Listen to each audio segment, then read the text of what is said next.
Hi, my name's Andy Brazier and I've put together this short video to show you how to carry out causal tree analysis. The analysis involves developing a causal tree. This is a graphical way of mapping out an event in such a way that you can determine its root causes. The events we're thinking about here are likely to be human errors or technical failures that were involved in some sort of incident or accident. We develop this tree just by asking the question why. At the top of the tree we identify our error or failure, we ask why did it occur, and the chances are there may be one or more immediate causes, and we use that to branch out the tree. We then ask for each of those causes why did that occur, and we keep doing that. We keep developing these branches, expanding the tree until we get to the bottom where we think we've identified the root causes.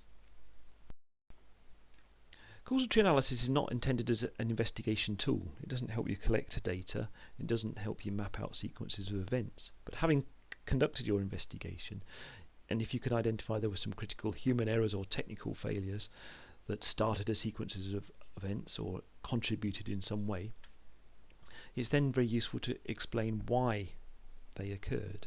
It's a very simple method to do that. It's very flexible as well. You're not constrained to a particular accident causation model, which you may be with some other techniques that are out there. And the diagrams themselves are really useful. The great addition to an incident or an accident report gives people a very good overview of what happened before they read the detailed text. The equipment you need is all pretty straightforward. You're going to need a pad of post-it notes or yellow stickies, a flip chart and a pen, and that's it really. You're ready to start. We're now ready to start developing our causal tree. We're going to take our first post-it note and we'll write down the event that we're most interested in. We've chosen one here, a fictitious example where someone has failed to respond to a fire alarm, and this is a good one to look at because it's easy to jump to conclusions to say that someone has just breaking the rules. I just want to use this to demonstrate, or using a causal tree may point out that actually it's a bit more complicated than that. So we write down our first event, and that's going to go at the top of our flip chart.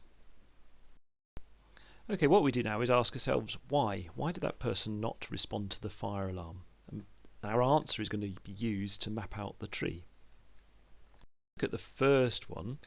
Well, in speaking to the person, they said they didn't think there was a fire, so they didn't think that there was a reason to respond to that alarm. So we put that there. Also, when we were talking to the person during the investigation, one of the things they pointed out was the job they were doing would have been unsafe if they'd left it on its own. So if they'd responded to the fire alarm by evacuating, they could have created a hazard, or that was at least their perception at the time. So that's another explanation of why they did not respond to the fire alarm.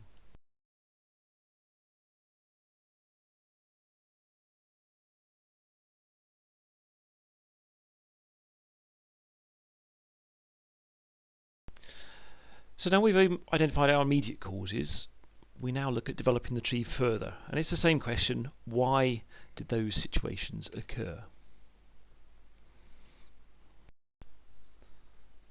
Well, the first part of the explanation was there was no evidence of a fire, there was no smoke to be seen. And that's a matter of fact and probably not worthy of further investigation.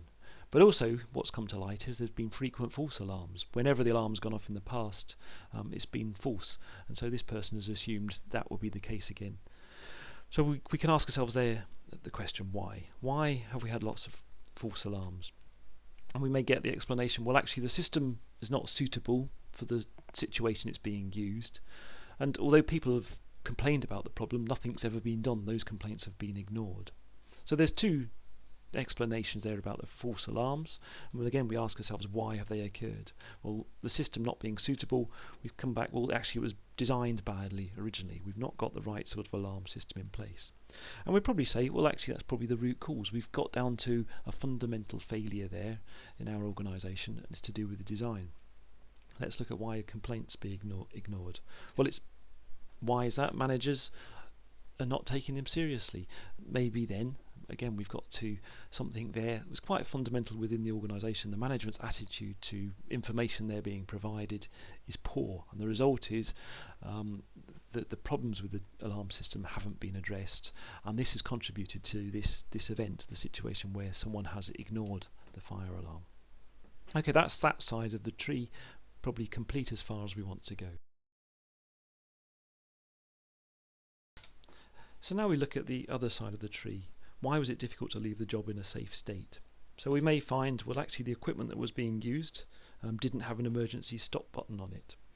And this wasn't discovered when that equipment was being selected, when the job was being designed.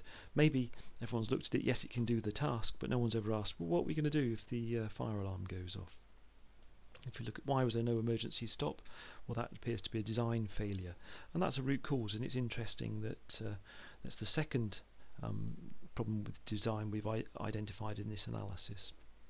What about the job design side of it then? Well, maybe there was a safety assessment done, or maybe it wasn't adequate, or maybe it wasn't done at all. And we would say, well, the assessments that are done are driven by the safety management system. The fact that it's not picked up this problem suggests we've got a problem in our safety management system, and that's quite a fundamental issue. And again, we'd call that a root cause.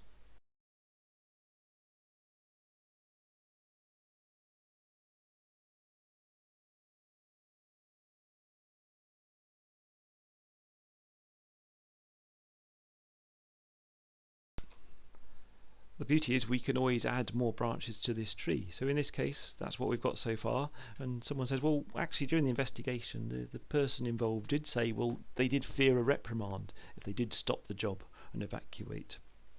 And so that would be definitely a fruitful line to investigate further. Why did they think that? Well, maybe their boss was always talking about production, that being a priority, saying how important it was to keep the job going, never to stop it. And from that, this individual's had the perception that, well, okay, I can't see there was a fire. It's difficult for me to leave the job, and my boss doesn't want me to leave the job, so I better not respond to the fire alarm. And so, we'd ask ourselves, why is that the case? And maybe we'd again say it's another management attitude failure here. And again, it's interesting to note that we've got two of those as the root causes from this one incident. And obviously you can keep going on, but what you're looking to do is to succinctly capture the main issues here, and the main issues are down at the root cause level. Causal tree doesn't give you a long list of root causes. It leaves it very flexible for you to develop the trees as you see fit, and to come up with what you think are the fundamental issues that have resulted in an incident. But the types of things that you may want to I call a root cause from your causal tree: design of tools and equipment, the systems in place for training and managing competence, quality of procedures, the way they've been designed, their content, how they're presented, are they available, are they legible, communications between teams, within teams, between managers and the workforce, the organisation, making sure you've got the right manning levels, the right team makeup, attitudes, particularly of managers, attitudes within teams, the culture of the organisation, the way safety is monitored, audited, what's done with the information, the understanding of risks and how that understanding is used in practice, and maybe something around how emergencies are dealt with. But and the idea is really you are looking for trends. You look at individual incidents and you come up with the root causes as you see them fit for that incident. But over time, if you investigate a number of incidents, you may well pick out trends as well.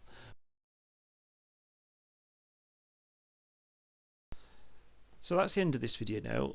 Causal trees are very simple to develop, and the best thing to do is go and try and use them. I hope you found that useful. If you want any more information, please feel free to contact me, email or by phone. Thank you.